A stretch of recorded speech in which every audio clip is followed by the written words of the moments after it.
大家好，我今天要讲的演讲叫你的敌人不是汉字。那当我教别人我在学习中文的时候，他们常常会问：连中国字都学习吗？大部分一定是最难的。那这样的想法好像是很普遍的，连我们的课本，就是我们的不好意思，就是我们的课本也表示这个意思。西方人学说中国话不比学说别的外国话难，可是学读中文是比较难的。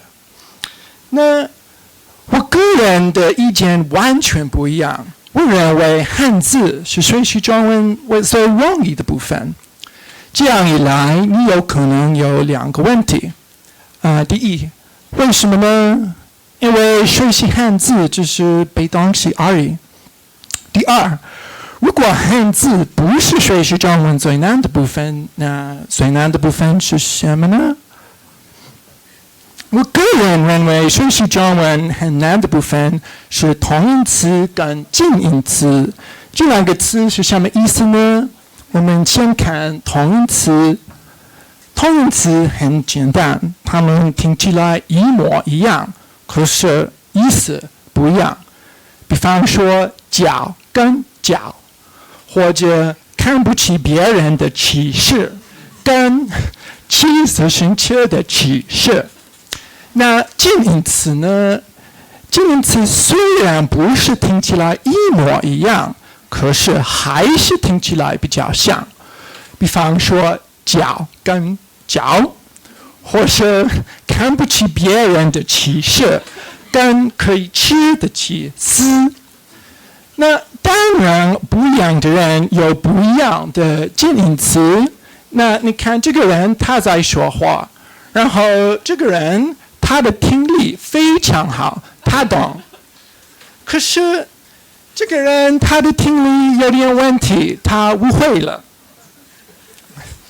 那我要用一个图表解释一下。在第一层，我们有8个汉字。可是如果听的人的听力完美，这8个字就会变成4个声音。可是如果听的人他们的听力有点问题，如果他们弄不清楚声调，那我们只有2个声音。最后，如果听的人的听力非常不好，不但弄不清楚声调，而且弄不清楚西跟诗的分别，我们只有1个声音。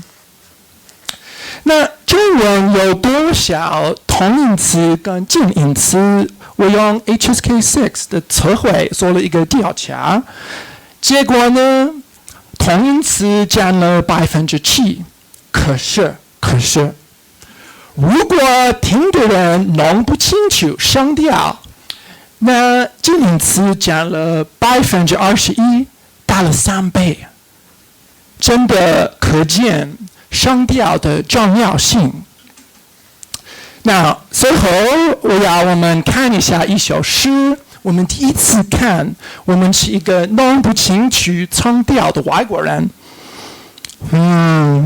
我不太清楚这首诗是什么意思。好，现在我们的听力是完美的。还不太清楚这首诗是什么意思。怎么办呢？幸亏我们有一个秘密武器。这个秘密武器是什么呢？就是汉字。现在我们懂了。所以学习中文的时候，你的敌人并不是汉字，而是同音词跟近音词。跟这个敌人作战时，你最大的武器就是汉字。谢谢大家。如果你有兴趣的话，我更详细的分析这个题目在ICLP 的报纸，还有我的博客。谢谢。说完了。